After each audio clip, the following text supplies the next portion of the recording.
of the heart flows the issues of life. And many of these issues stem from one's emotional, mental, and spiritual condition. Such issues may oppress, stifle, and even stagnate one from living a healthy and fulfilling life. So how does one progress past such issues and achieve a state of emotional, mental, and spiritual healing?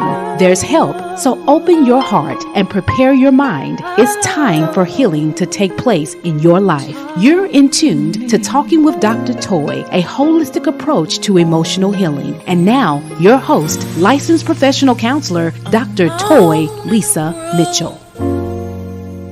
It's just me and you. I feel so lost, 'cause I don't know what to do.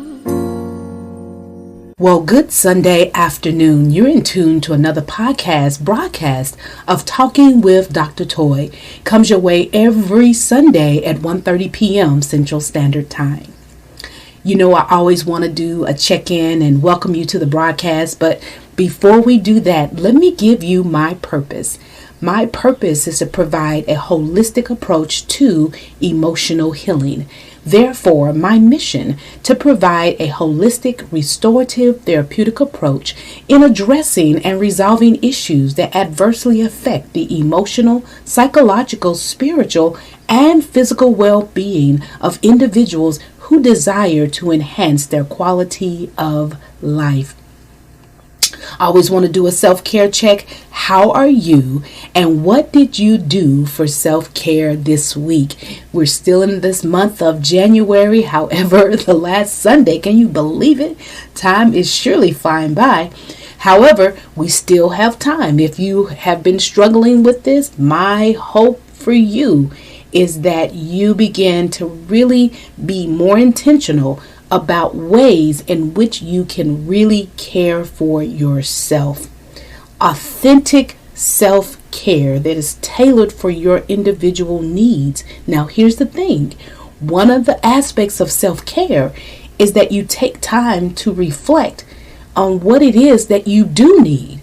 Because sometimes we are so busy running, doing all these other things that we don't have the time to do an assessment, or we don't even know what we need. And so therefore we may say, well, I tried that didn't work and all of that. But the question is that what you really needed? And so my hope is that you will definitely spend some time identifying what it is that you need in this space to enact some aspects of self-care. And you know the other concept, community care. In what ways did you show up for others, and in what ways did you allow others to show up for you? This is just as important. And so we've been talking about this aspect of being balanced. Self-care. What are you doing not only for yourself, but also in this aspect of community, connecting with community? And what does that look like for you? I think that's a question that you may want to ask yourself, because sometimes we think that our community may just be our family. And if you maybe come from have some family issues going on, tension and all of that, you may think, well, I don't have a community. I don't have a community. And so its research indicates that if there is perceived social support, that helps in ways your mental health. That's psychological. That helps with your well-being, your psychological well-being. If there is even the perception that you do have a social support system. You know, I was talking with a client, and the client was like, and I was asked the question, who is your support system? Who is in that support system for you? And she thought about it. She said, I don't have one. She said, I don't have a support system. I don't have one. It's just me. I'm in this by myself. And my thing is this. Is that the case with some of you? It may be. It may be. And that's why I'm hoping that you listened to last week's broadcast when I talked about there's no shame in needing assistance. whether that be individual therapy, whether that be group therapy. If you are one that you said, I don't have a support system, and that is true for you. We need that. We are human. We are human, which means that we are relational beings. We are wired for connection. We need that in our lives. But I always advocate not only connection with others, but also connection with yourself.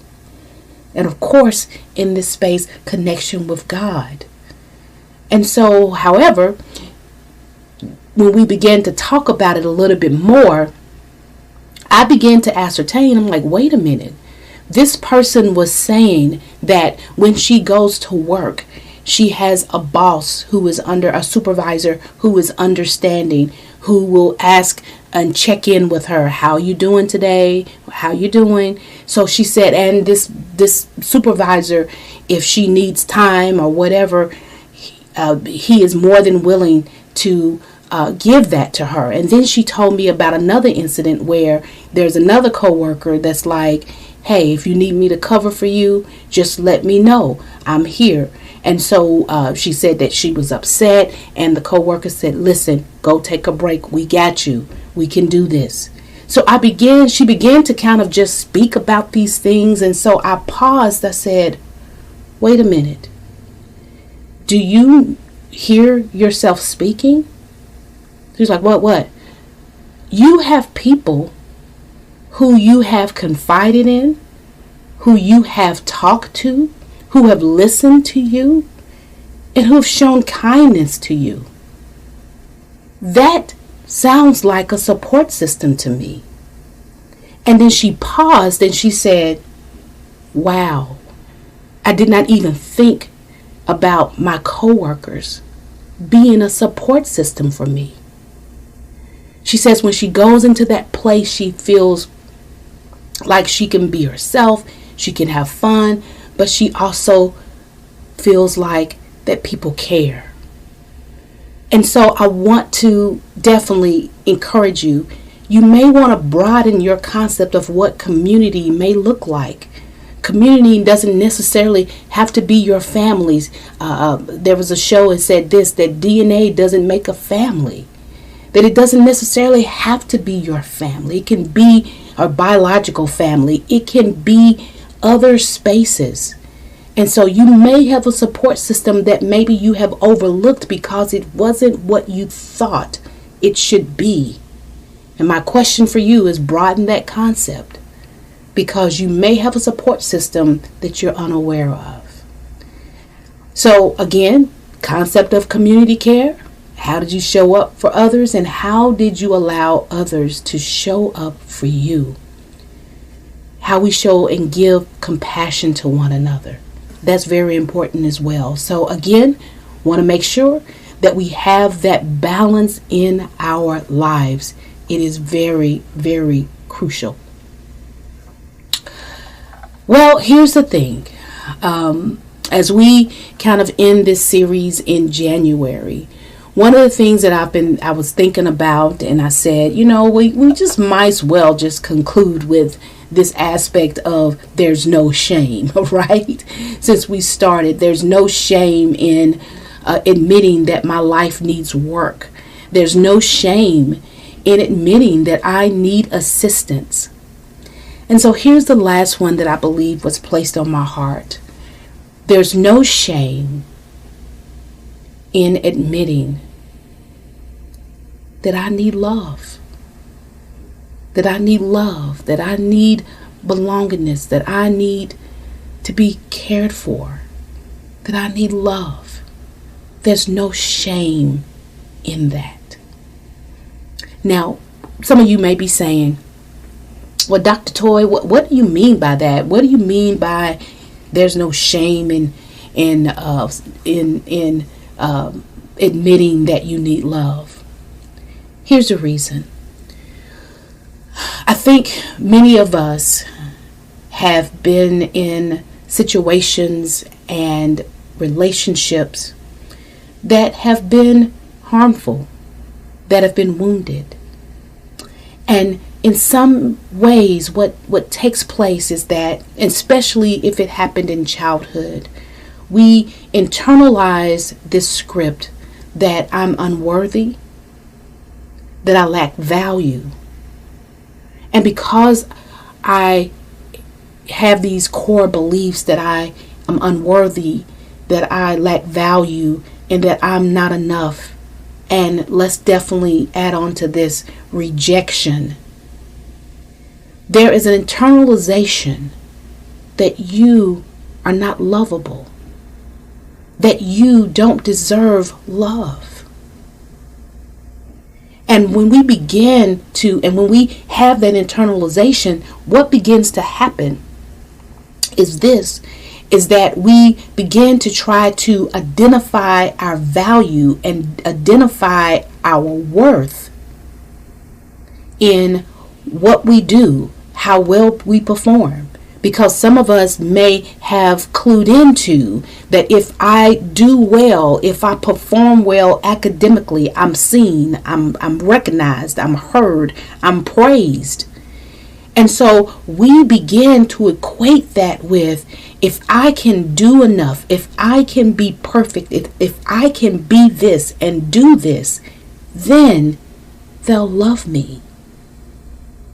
They'll want me. I'll be accepted and I'll belong. However, when we don't perform perfectly, when we don't do these things, that script returns. It's not that it went away, may have just buried it alive, that I'm unworthy of love because I didn't do this well. I'm unworthy of love. I'm unworthy of care. And if you have that type of script, life script, running in your mind, it has definitely been something that you have internalized as a part of your identity.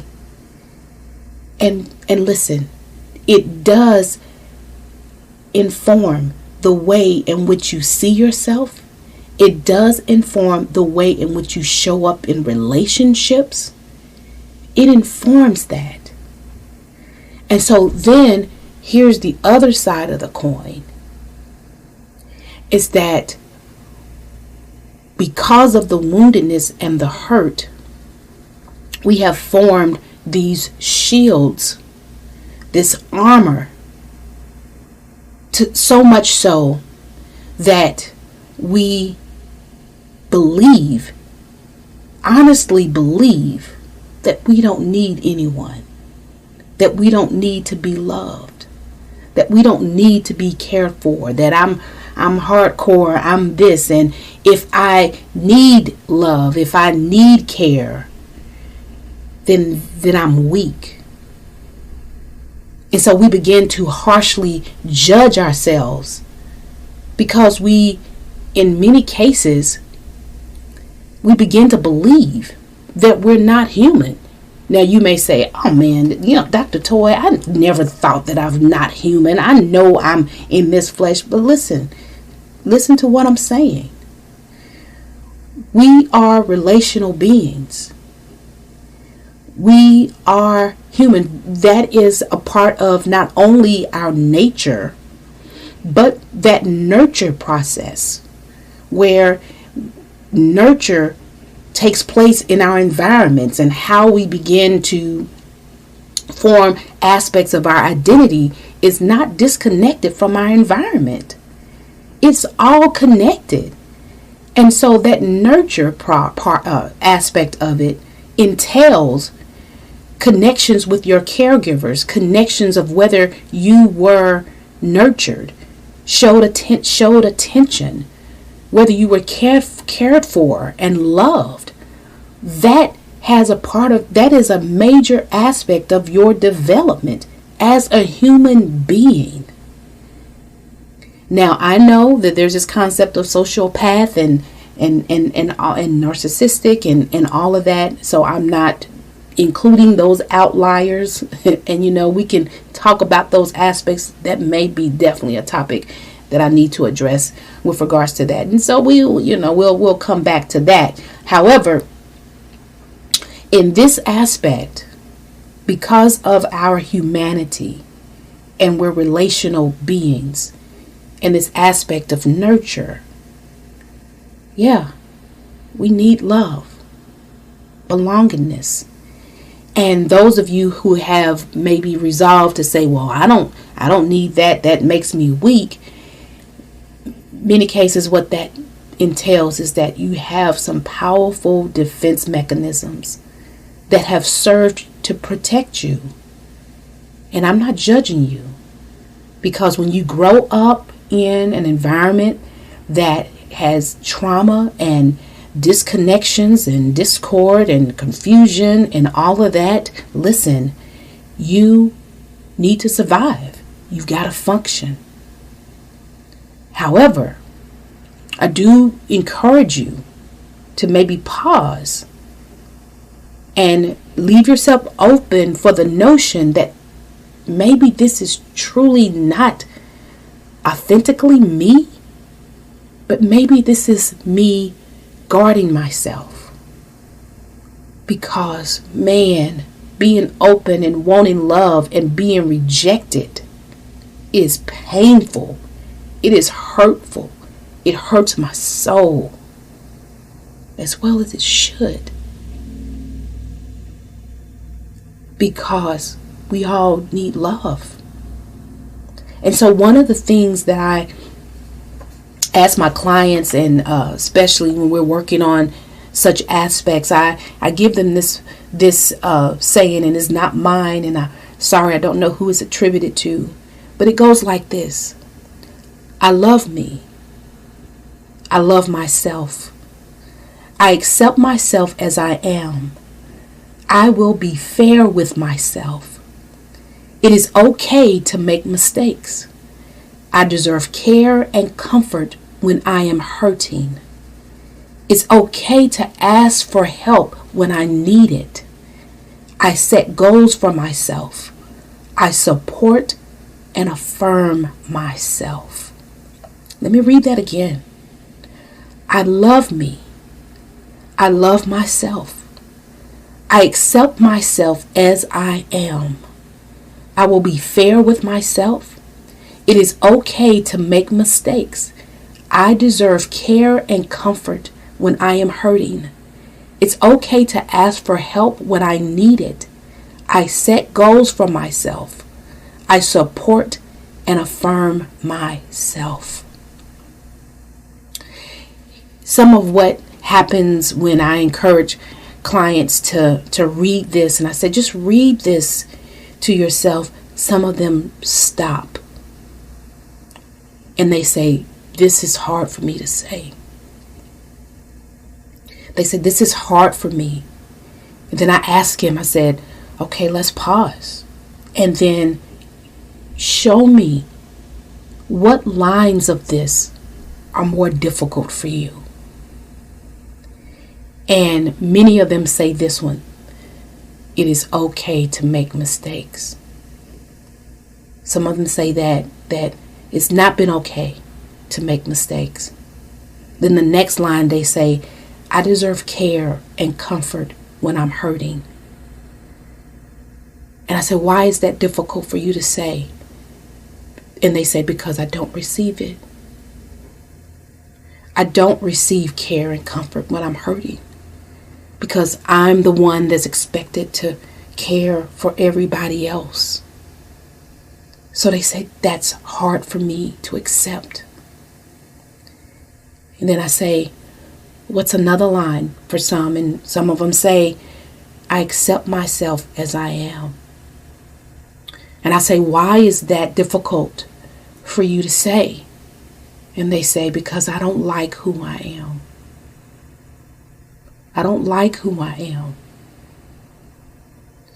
And so when you listen to these clients struggle with this, it does connect to a larger narrative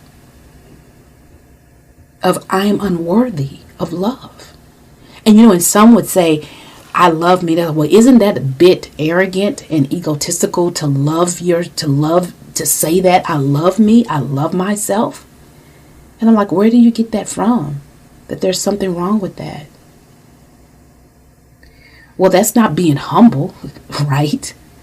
But then I say, especially for those within that religious context, I say, but the Bible says, love your neighbor as you love thyself. How in the world can we love other people if we don't, authentically love other people if we don't love ourselves? And then some will say, well, I don't even know what that looks like. I don't even know what love is. Because what I thought was love hurt me, hit me, abused me, talked down to me. And so I say, okay, then that's the place that we start. And here's the thing. I don't know what your starting point may be. But I think it is beneficial to really pause and say and really ask yourself, is it okay? Do you perceive that it's okay to receive love? Are you ashamed in saying, man, I need someone to be present with me in this moment? Or do you look at yourself as you're not supposed to want these things? You're not supposed to need these things. And maybe that's been a script for someone to, maybe they didn't verbally say this to you, but their actions show that you don't need it, right? Because maybe when you were hurting and maybe when you were sad and you shared those emotions and you came and just said, hey, I'm just really sad. You may have been met with, what you sad about? Wipe those tears. You ain't got time to cry. And listen, some of this may have come from parental figures. That is possible. And part of this may be, well, they should know, right? Because they are my family. They're adults. And what we don't recognize as children is that many adults are wounded too. And maybe that's what they've been taught. Maybe that's how they were instructed, that you don't do these things. And what we do, so what do? We begin to perpetuate those things generationally. So it becomes a part of a generation that you don't need these things. You don't need these things. You don't need these things until you get to this space of, if you need them, and you do, there's so much shame around it that you try to talk yourself out of it, right? Or you may look for it in the wrong places, right? Because there is a void there. There's an emptiness there. And we can't fill it with just accomplishments. And you may be one of those that, hey, I've done these things. I've accomplished this. I've accomplished this and done this. And then you look and say, but still, there's something missing. And I would say too, and let me say this. One of the sources to really connect with what love is the one who is love. The Bible says that God is love. And perfect love cast out all fear. Some of you may be in a situation, may be in a space where you're like, I don't know if I've ever experienced authentic and unconditional love. And for those of you who connect spiritually with God, your higher being, listen. That love can be internalized, just as in many cases that aspect of lack of self-worth, a lack of value. Love can be internalized too. However, here's the thing. My hope is that there will be an openness for it. That you, in asking, in putting forth that particular declaration, there is no shame in needing to be loved. That you recognize within your own narrative, has that been a source of shame for me? That I need love. Love from others. Love for yourself, right? Love from God. Because when we talk about these aspects of self-care and community care, the foundation of that is love. Because if I love myself, and that's not selfish, that's not egotistical. I know sometimes we can frame it in ways where it's like, that doesn't feel good. But listen, loving yourself is healthy. Now, here's the thing.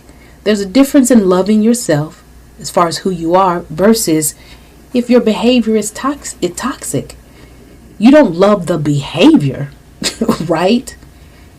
So sometimes what begins to happen, because we don't love ourselves, we act in ways that are toxic and can bring toxicity into relationships and all of that. We don't love that, but we love ourselves, and we give ourselves opportunities to learn, to grow, to heal, and to restore, so that there's opportunities for changed behavior that's healthier, so that you can engage in healthy relationships. I don't love it when I hurt people. I don't love it when I hurt you. When I do things that hurt you. When I say things that hurt you. I don't love that. But I see that as a condition of my heart. And that as I know love, as I experience love, I can give love and I can be love. Not that we're perfect. I want to say that too. We are human, and we're going to make, it's okay. Remember, it's okay to make mistakes. We're going to make mistakes. We're going to falter. We're not going to be perfect in our efforts. But my hope is that you would be patient in your efforts, and that you allow room and space to grow, and to be honest with yourself so that you can grow. And I believe a foundational aspect of that is love. Is love. The late Dr. Martin Luther King Jr. spoke of this concept of the beloved community. Radical love. And I am hopeful of that broader context of the beloved community. And I believe in many cases, if we continue to experience maybe microcosms of that beloved community, hopefully it'll spread like wildfire. Someone said this, and I thought it was very powerful. They said, this world can be very painful. And it can be. That's why I'm hoping that there is a balm of healing. And I believe that that is connected to this aspect of love. God is love. And it is no shame in you needing love. Needing love. And my hope is that as I read this particular point that you will love yourself. Accept yourself as you are. Be fair with you. It's okay for you to make mistakes. You do deserve care and comfort when you are hurting. And it's okay for you to ask for help when you need it. You can set goals for yourself and support and affirm yourself. There is no shame in needing love. My hope is that you'll open yourself and embrace that aspect. It's not a weakness. It's our humanity. And it's what created us in the first place. Made in God's image. And this God is a God of love. And He loves you. And my hope is that you would grow to love Him and to love yourself. No shame in needing love. Well, that's all I have time for today. Remember, relentlessly and intentionally pursue authentic and genuine relationships vertically with God, horizontally with others, and inwardly with yourself. Maintain and sustain a keen sense of awareness and ongoing discovery about self as well as others. Take good care of you and engage in things that are helpful for your mind, body, soul, and spirit. And remember, out of the heart flows the issues of life. Let's continue to talk about it and continue our journey towards emotional healing. Until next time, bye-bye. You've been in tuned to Talking with Dr. Toy, providing a holistic approach to emotional healing with your host, licensed professional counselor, Dr. Toy Lisa Mitchell. Please connect with me at talkingwithdrtoy.com or Facebook at Talking with Dr. Toy or email talkingwithdrtoy@gmail.com. I would love to hear your story and hear your heart regarding the issues of life you may be experiencing. Remember, out of the heart flows the issues of life. Let's continue to talk about it. I look forward to hearing from you. Thanks for listening, and please join me next week for Talking with Dr. Toy.